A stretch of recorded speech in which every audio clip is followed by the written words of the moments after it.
Hey guys, what's up? Want to do a quick field strip of the AR-15 and 7.62 by 39, and I really want to show you guys that there's no difference between the bolts and whatnot. I've been saying it in my other videos, but I'm going to show you that today. So let me take this down here.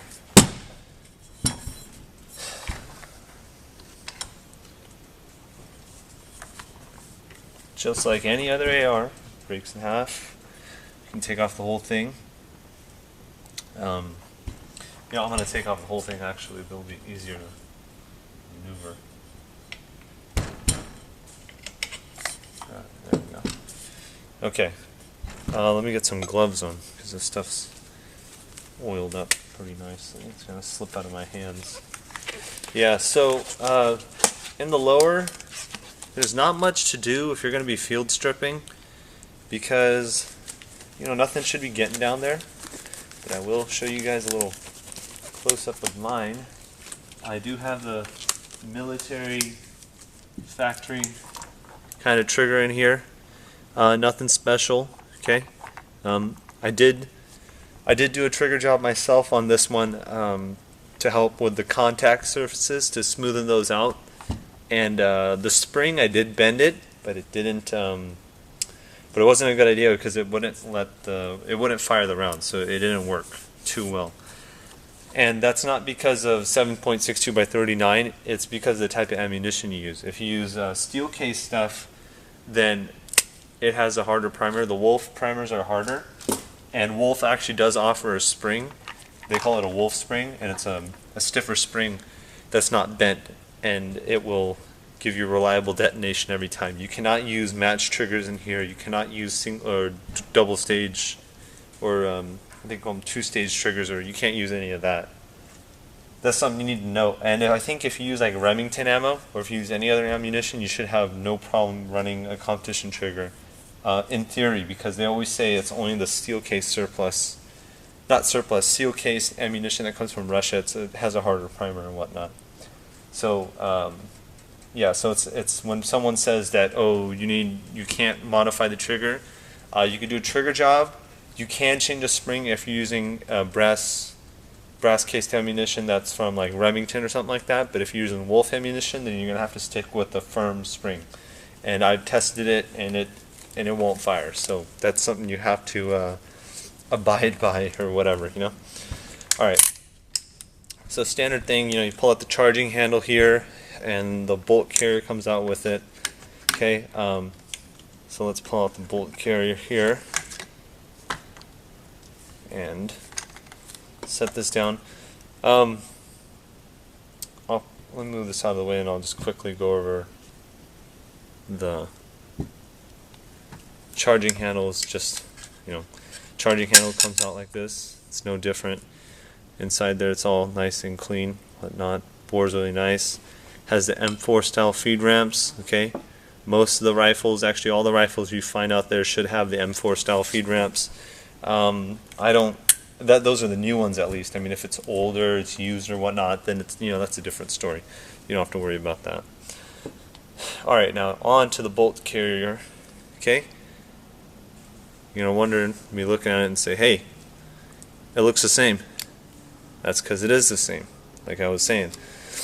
So taking this down is no different than any other AR-15, M16, M4 bolt carrier.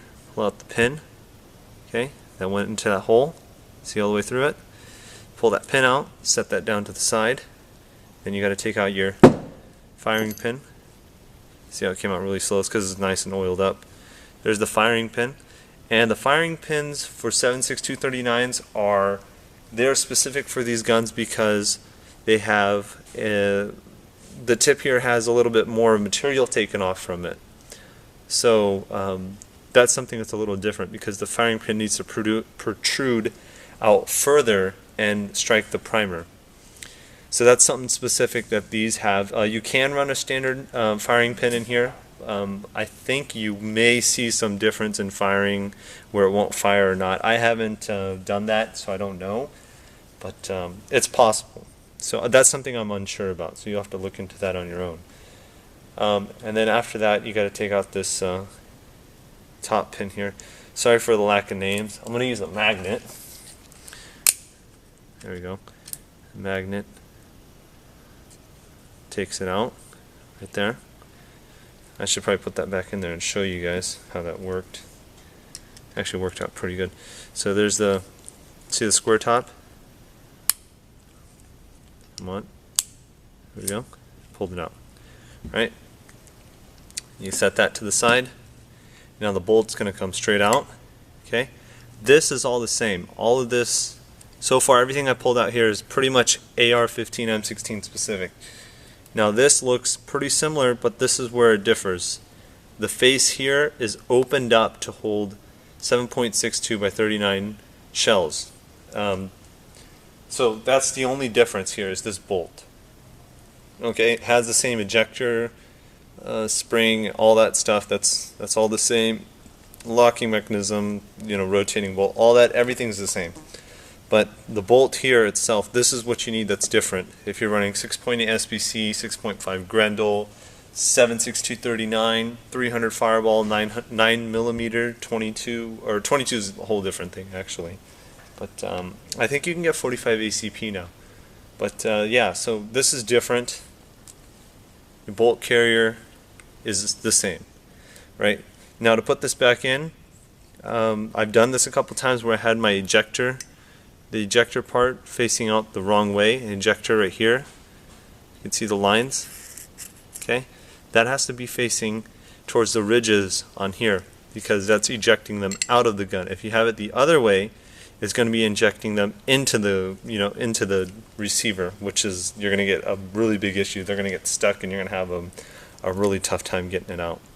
And I have done that before. I didn't fire it like that. I just had an empty shell in there and I pulled it out to check it, and it went the other way. And I was like, "Whoa, what happened?" And you know, I figured it out. So make sure you know what you're doing right there. You know, double check it. You know, it's a mistake. You know, it's not. It's something you got to watch out for. It's just could make your day really, really bad if you start firing it like that. So you push in the bolt. Okay, just go back in reverse order. Take that pin, drop it back in. Okay, it has a hole. That's where the firing pin goes. So you got to rotate it like this when you put it in the bolt. So it's going to go in like this and then rotate like that. It goes in this way because it has to clear the gas key, the gas tube up here. So you drop it in, just like that, and you rotate it. Okay, and now the hole should be lined up. So you can put your firing pin in. Okay, then you roll this over, drop in the firing pin. Okay, it's going to sit down, go in, and I don't know if you can see the firing pin protruding out there. Let me see if I can watch. See that? It sticks out a little bit further than normal, so from what I've been told online. Okay. And now you put in that cotterpin, okay, back in that hole, and it just goes in no particular direction. You just put it in, and one thing you do is you tap it and then you flick it out. So I'm going to try to show you guys how this works. And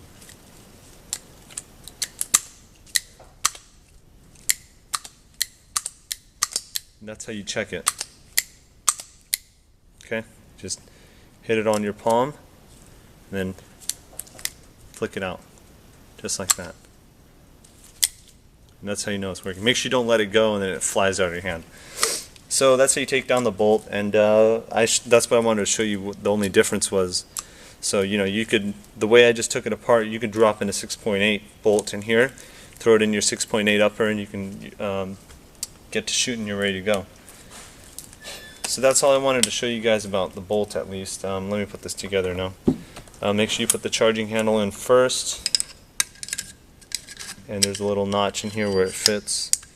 Once it goes in, it's in right now. And then you actually have to have the bolt all the way extended, and then you put your bolt in, push it all the way forward, and then you can reassemble your lower and upper, as so, and you're ready to go. ready to go fire, blow stuff up. Pumpkins, of course, we don't want to do anything illegal now. And you also want to make sure you check your, well, actually I should show you bolt side. Make sure it's all functioning. So that's how you take down the standard AR-15, M16 field strip, and the specifics to the 7.62 by 39.